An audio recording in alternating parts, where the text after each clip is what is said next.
y'all a second one. And the second one was more modern. What was the second example? The Equal Rights Amendment. And what was the trick with the Equal Rights Amendment, Mei Wang? That is not a law.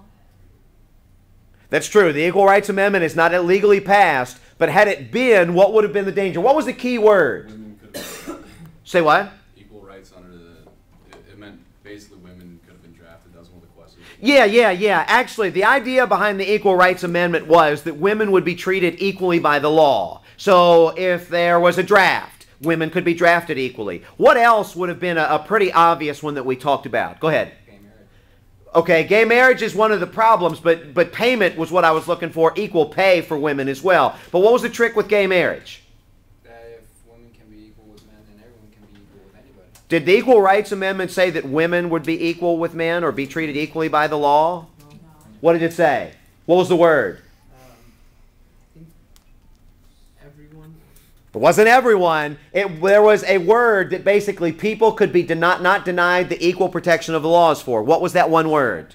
On account of sex. That's right. And when you deal with sex, when you think about it, you're dealing with gay marriage. Because why are men not allowed to marry? On account of their being the same sex. It was argued that maybe had it passed, this could have been the justification for gay marriage. It would have completely contrasted or conflicted with the idea of original intent. What else do y'all have from this chapter?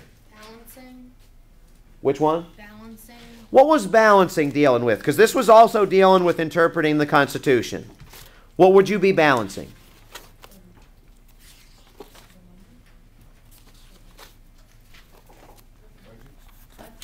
Not balancing the budget, although that's a nice play on words. Not balancing the budget. You're going to be balancing different rights.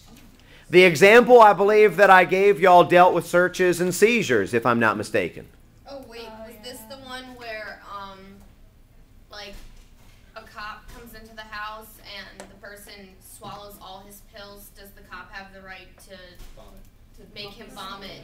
Yeah, that's exactly the thing we're talking about. The cop legally enters the home with a search warrant for drugs. When he legally enters the person's bedroom, the person hops from the bed, runs over to the night table, and begins to swallow something. We don't know exactly what it was. The cop takes the man to the hospital and ultimately at the hospital pumps his stomach and gets the very drugs that were in the warrant for him to obtain. Was that a legal search, Annie? No, because it's internal, not external. You said the nail, that was external, so we could take it if somebody kills somebody and then if the stain was still on the nail. Yeah, it's too invasive. So there were 2 or 3 examples here. One was forcing somebody to vomit against their will is an internal or an invasive search. And when you get a warrant, you can search a home, you can search pants pockets, things like this, but you can't go inside the person in order to gain evidence. Now, the caveat on this was, had they actually decided that they were going to try and save the person's life by pumping his or her stomach, that would be one thing. But to pump their stomach because of evidence, on the other hand, that's something that's not going to be allowed. On the other one, the girlfriend cheats, or the girlfriend gets cheated on by her boyfriend, so she kills him and chokes him to death.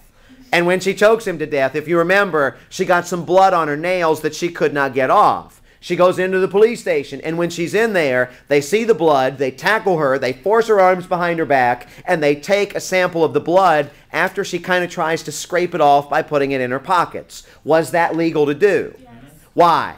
Because it wasn't invasive. It wasn't invasive, but what else? Because they didn't have a warrant. She went It to was the external. It was in plain police view. station. She went voluntarily to the police station, and indeed it was in a plain view, and she was destroying the evidence. There are 3 or 4 things that are going on here, but it was a perfectly legal search to do. Yes? So when she went to the police station, she was initially consenting to it? That's right. When she voluntarily went in, she was literally consenting, so that made it okay. One other thing to think about, and I mentioned this in a couple of classes, but maybe not in all of them.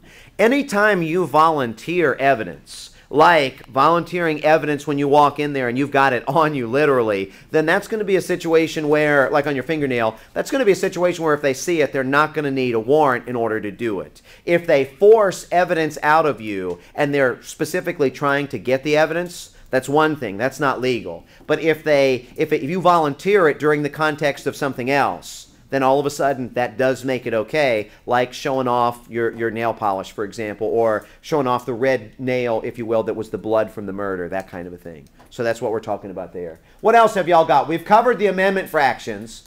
We mentioned Schoolhouse Rock. We got the preamble and balancing, full faith and credit, definitely, and original intent. Anything else? Article 6. What was Article 6 of the United States Constitution?